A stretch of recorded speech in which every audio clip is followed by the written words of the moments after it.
সুপ্রিয় শিক্ষার্থী, আসসালামু আলাইকুম। আরিফস একাডেমির পক্ষ থেকে তোমাদেরকে জানাই শুভেচ্ছা। আশা করি তোমরা ভালো আছো এবং সুস্থ আছো। আজকে আমি তোমাদের গণিত বইয়ের পৃষ্ঠা নম্বর 36-এর যতগুলো অঙ্ক আছে সবগুলোই সমাধান করে দিব, ঠিক আছে? তাহলে চলো শুরু করা যাক। তো প্রথমে 2 নাম্বারটা দিয়ে শুরু করব। তো বলছে খালি ঘর পূরণ করি, ঠিক আছে? তো দেখো আমাদেরকে এখানে একটি অঙ্ক করে দেওয়া আছে এবং ফাঁকা ঘর আছে। ফাঁকা ঘরে আমাদেরকে সংখ্যা বসাতে হবে, ঠিক আছে? তো এরকম সমাধান করার ক্ষেত্রে প্রথম কথা হচ্ছে শোনো, যদি এই যে সমান চিহ্ন আছে না, সমান চিহ্নের যদি এই বাম পাশে আমি কিন্তু প্রসেসটা বলছি, ঠিক আছে? যদি সমান চিহ্নের বাম পাশে মাইনাস থাকে তাহলে সমান চিহ্নের ডান পাশে গিয়ে যোগ হয়ে যায়, ঠিক আছে? তাহলে সমান চিহ্নের বাম পাশে বিয়োগ থাকলে এই সমান চিহ্নের ডান পাশে গিয়ে কি হয়, যোগ হয়। আবার যদি সমান চিহ্নের বাম পাশে যোগ চিহ্ন থাকে তাহলে এই সমান চিহ্নের ডান পাশে এসে বিয়োগ হয়ে যায়, ঠিক আছে? এই দুইটা কথা মনে রাখবা। সমান চিহ্নের বাম পাশে বিয়োগ থাকলে ডান পাশে এসে যোগ হয়, আর সমান চিহ্নের বাম পাশে যদি যোগ থাকে তাহলে ডান পাশে এসে বিয়োগ হয়ে যায়, ঠিক আছে? এই কথা দুইটা মনে রাখলে কিন্তু আমরা অঙ্কগুলো সমাধান করতে পারবো, ঠিক আছে? তাহলে দেখো এখন এটা আমাদেরকে সমাধান করতে হবে কি, 5,555 বিয়োগ ফাঁকা ঘর সমান সমান 3,333, ঠিক আছে? তো ফাঁকা ঘরের মানটা আমরা বের করব, ঠিক আছে? তাহলে দেখো এটা আমরা করব কিভাবে, তাহলে ফাঁকা ঘরের মান বের করব, তাই না? তাহলে দেখো আবার যদি সমান চিহ্নের ডান পাশে প্লাস যোগ চিহ্ন থাকে তাহলে এই পাশে এসে বিয়োগ হয়ে যায়, ঠিক আছে? তো দেখো এটা আমরা কি করে করব তাহলে, দেখো এটার মান আমাদেরকে বের করতে হবে, তাই না? তাহলে আমরা কি করব, দেখো যার মান আমরা বের করব তাকে আমরা এপাশে রেখে দেব, ঠিক আছে? তো এটাকে এভাবে আমরা রেখে দিতে পারি। আচ্ছা, এটাকে আমাদেরকে প্রথমে এই পারে নিয়ে যেতে হবে, ঠিক আছে? যদি এটাকে আমরা উপরে নিয়ে যাই তাহলে দেখো এটা আছে মাইনাস, এই সামনে কি এই ফাঁকা ঘরের সামনে আছে মাইনাস, তাহলে এই পাশে এসে কি হয়ে যাবে, প্লাস হয়ে যাবে, তাই না? তাই আমি প্লাস দিলাম, কোনো কিছু নাই মানে প্লাস চিহ্ন হয়ে গেল, ঠিক আছে? তাহলে এটাকে এই পারে নিয়ে গেলাম আর এটাকে এই পারে নিয়ে আসবো, ঠিক আছে?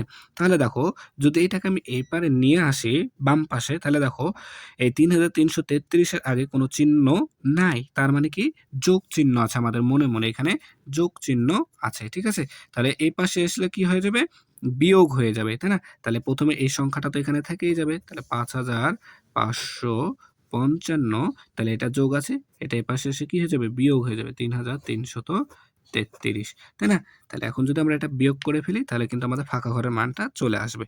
তাহলে যদি আমরা বিয়োগ করি, দেখো 5 থেকে 3 বাদ দিলে 2, 5 থেকে 3 বাদ দিলে 2, 5 থেকে 3 বাদ দিলে 2, 5 থেকে 3 বাদ দিলে 2, ঠিক আছে? তাহলে 2,222 এখানে এটা হবে উত্তর, 2,222 এটাই হচ্ছে অ্যান্সার, ঠিক আছে? তো আমাদেরকে এভাবে প্রত্যেকটা বের করতে হবে। তাহলে এবার দেখো 2 নাম্বার, তাহলে এটার মান বের করব, তাই এটাকে আমরা এখানে রেখে দেব, ঠিক আছে? এখানে রেখে দেব, ঠিক আছে? তোমরা এখানে যদি করো আমার মতো করে তাহলে বা চিহ্ন দিবা এখানে, ঠিক আছে? এখানে বা চিহ্ন দিয়ে দিবা, ঠিক আছে? দিয়ে এরপর দেখো তাহলে এখানে দেখো, তাহলে এই যে 2,222 এর সামনে কি চিহ্ন আছে, যোগ চিহ্ন আছে, তাহলে এই পাশে এসে কি হয়ে যাবে, বিয়োগ হয়ে যাবে, তাই না? তাহলে ডান পাশে এসে কি বিয়োগ হয়ে যাবে, তাহলে এটার সময় আমরা লিখতে পারি এটা এখানে থেকে যাবে 5,678, তাহলে এটার সামনে যোগ চিহ্ন আছে তাহলে এটা এসে বিয়োগ হয়ে যাবে 2,222, তাই না? বিয়োগ হয়ে যাবে। তাহলে দেখো বিয়োগ যদি করি তাহলে 8 থেকে 2 বাদ দিলে 6, 7 থেকে 2 বাদ দিলে 5, 6 থেকে 2 বাদ দিলে 4, 5 থেকে 2 বাদ দিলে 3, ঠিক আছে না? তাহলে অতএব ফাঁকা ঘর আছে, এখানে তোমরা চাইলে ফাঁকা ঘর সমান সমান দিয়ে দিতে পারো, ঠিক আছে? তাহলে ফাঁকা ঘর এটাতেও দিয়ে দিবা, ঠিক আছে? অতএব ফাঁকা ঘর সমান সমান 2,222, আর এখানে ফাঁকা ঘর সমান 3,456, তাই না? 3,456, ঠিক আছে? হয়ে গেল, ঠিক আছে?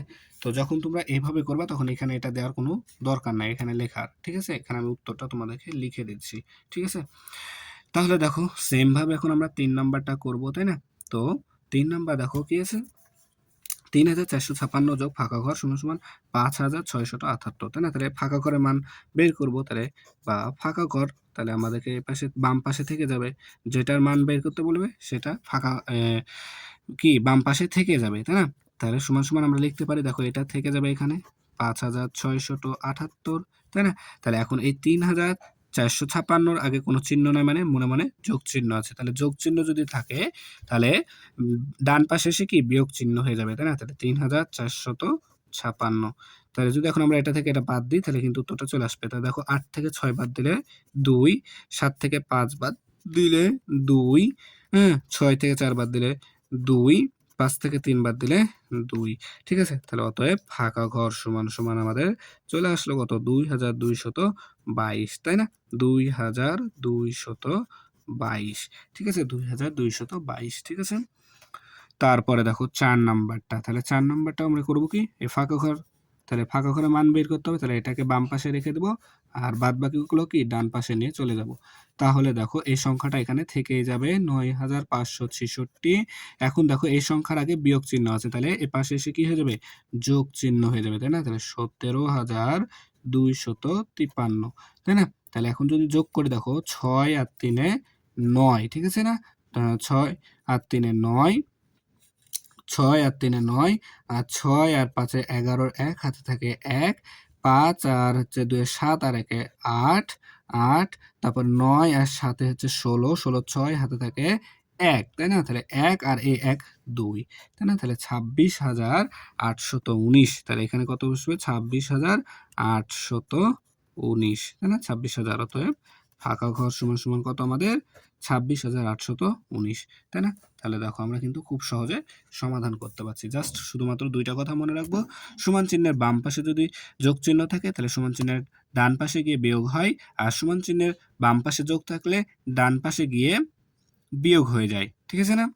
আচ্ছা, তাহলে বিয়োগ থাকলে যোগ হবে, যোগ থাকলে বিয়োগ হবে। ঠিক আছে? এই কথাটুকু মনে রাখলে কিন্তু আমাদের সমাধান করতে সহজ হবে। ঠিক আছে? তাহলে এটা দেখো এখন ১ নাম্বার বলছে আবিরের কাছে ৪,৮৬৫ টাকা ছিল। বাজারে যাওয়ার আগে তার মা তাকে আরও ৭৩৩ টাকা দিলেন। সে ১,০৪৫ টাকার কেনাকাটা করলো। ঠিক আছে? তাহলে এই টাকাটা তার কাছে ছিল, তার মা এই টাকাটা দিল, তাই না? আর বাজার করলো এই টাকার। তাহলে এখন প্রশ্ন হচ্ছে যে এখন তার কাছে আর কত টাকা রইলো, তাই না? তাহলে দেখো প্রথমে আমরা তার কাছে মোট কত টাকা হলো, তার আগের যে টাকাটা ছিল এবং তার মা তাকে যে টাকাটা দিল সেগুলো মিলে তার কাছে মোট কত টাকা হলো সেটা আগে বের করব। ঠিক আছে? তাহলে লিখবো কি যে আবিরের কাছে ছিল, দেখো আবিরের কাছে ছিল ৪,৮৬৫ টাকা, তাই না? এরপরে তার মা তাকে ৭৩৩ টাকা দিয়েছে। ঠিক আছে? বাজারে যাওয়ার আগে। তাহলে লিখবো তার মা দিলেন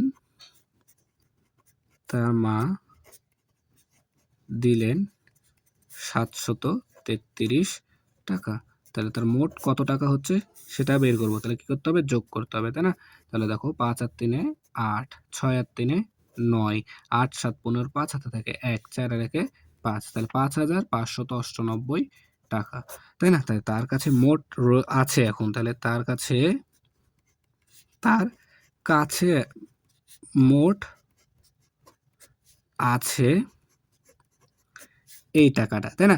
তাহলে সে বাজার করেছে এখন দেখো ১,০৪৫ টাকা, অর্থাৎ কেনাকাটা করেছে। তাহলে এখন লিখবো সে কেনাকাটা করলো, দেখো কত টাকা? ১,০৪৫ টাকা। তাহলে কেনাকাটা করলো ১,০৪৫ টাকা। তাহলে তার কাছে এখন কত টাকা রইবে? তাহলে এই টাকা তার কাছে যে টাকাটা আছে মোট, তাই না? এই টাকাটা থেকে যদি এই টাকাটা বাদ দিই তাহলে তো তার কাছে কত টাকা আছে সেটা বের করে ফেলতে পারবো, তাই না? তাহলে এটা কি হবে? বিয়োগ করতে হবে। তাহলে ৮ থেকে ৫ বাদ দিলে ৩, ৯ থেকে ৪ বাদ দিলে ৫, ৫ থেকে ০ বাদ দিলে ৫, ৫ থেকে ১ বাদ দিলে ৪। তাহলে ৪,৫৫৩ টাকা। তাহলে তার কাছে রইলো, তাই না? তাহলে তার কাছে রইলো কত টাকা? ৪,৫৫৩ টাকা। তাহলে এটাই কি আমাদের উত্তর? ৪,৫৫৩ টাকা। ঠিক আছে? তো এবার দেখো ৩ নাম্বারটা বলছে একটি স্টেশন থেকে মেট্রো ট্রেন ১,০৪৮ জন যাত্রী নিয়ে যাত্রা শুরু করলো। ঠিক আছে? ১,০৪৮ জন যাত্রী নিয়ে কি যাত্রা শুরু করলো। পরবর্তী স্টেশনে ১৪৮ জন যাত্রী নেমে গেল। তাহলে এই যে ১,০৪৮ জন যাত্রী নিয়ে যাত্রা শুরু করেছে। তারপরে একটি স্টেশনে যেয়ে কি ১৪৮ জন যাত্রী নেমে গেছে, তাই না? তাহলে এটা থেকে এটা নেমে গেছে। অর্থাৎ কমে গেছে। তার মানে এখান থেকে এটা আগে আমরা ১ম এ কি করতে হবে? বিয়োগ করতে হবে, তাই না? দেখো তারপর বলছে এবং ১৮০ জন নতুন যাত্রী উঠলো। তাহলে ১৪৮ জন নেমে গেল এবং ১৮০ জন নতুন যাত্রী উঠলো। এখন মেট্রো ট্রেনটিতে মোট কতজন যাত্রী আছে? সেটাই আমাদেরকে বের করতে হবে, তাই না? তাহলে দেখো আমরা কি করব যে ট্রেনে আচ্ছা মেট্রো ট্রেনে, তাই না? মেট্রো ট্রেনে যাত্রী আছে। মেট্রো ট্রেনে যাত্রী আচ্ছা মেট্রো ট্রেনের যাত্রী ছিল লিখি, ঠিক আছে? ছিল কতজন? ১০৪৮ জন। ঠিক আছে? তারপরে দেখো যাত্রী নেমে গেল। ঠিক আছে? স্টেশনে যাত্রী নেমে গেল। তাহলে স্টেশনে যাত্রী আমাদের নেমে গেছে কতজন? ১৪৮ জন। তাহলে নেমে গেল মানে কি? কমে গেল, তাই না? তার মানে আমাদেরকে এটা বিয়োগ করতে হবে। তাহলে বিয়োগ। তাহলে দেখো ৮ থেকে ৮ বাদ দিলে ০, ৪ থেকে ৪ বাদ দিলে ০।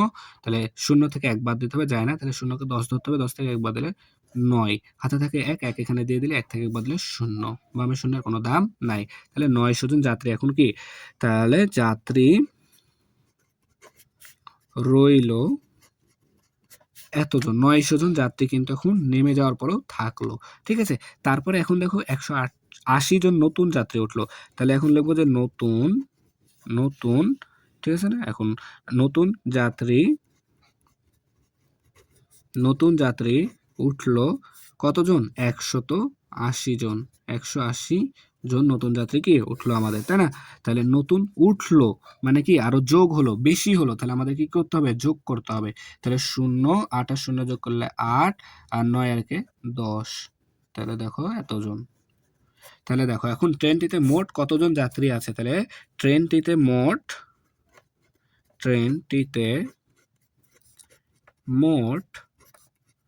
যাত্রী আছে। তাহলে ট্রেনটিতে মোট যাত্রী আছে এখন কতজন? ১০৮০ জন। ১০৮০ জন, তাই না? তাহলে উত্তর, তাহলে এখানে লিখে দেবো সুন্দর করে উত্তর ১০৮০ জন, তাই না? তাহলে দেখো আমরা কিন্তু খুব সহজে এগুলা সমাধান করতে পারছি। কিন্তু এগুলো কিন্তু খুবই সহজ অঙ্ক, ঠিক আছে? এই ধরনের অঙ্ক কিন্তু আমরা ক্লাস 3 তেও করেছি, ঠিক আছে না? তাহলে দেখো আশা করি সব অঙ্কগুলো তোমরা বুঝতে পেরেছো। তাহলে আজকে এই পর্যন্তই। ভিডিওটি ভালো লাগলে অবশ্যই লাইক, কমেন্ট, শেয়ার করতে ভুলবে না এবং পরবর্তী ভিডিও সবার আগে পেতে আমাদের চ্যানেলটি সাবস্ক্রাইব করে রাখো। আল্লাহ হাফেজ। আসসালামু আলাইকুম ওয়া রাহমাতুল্লাহ।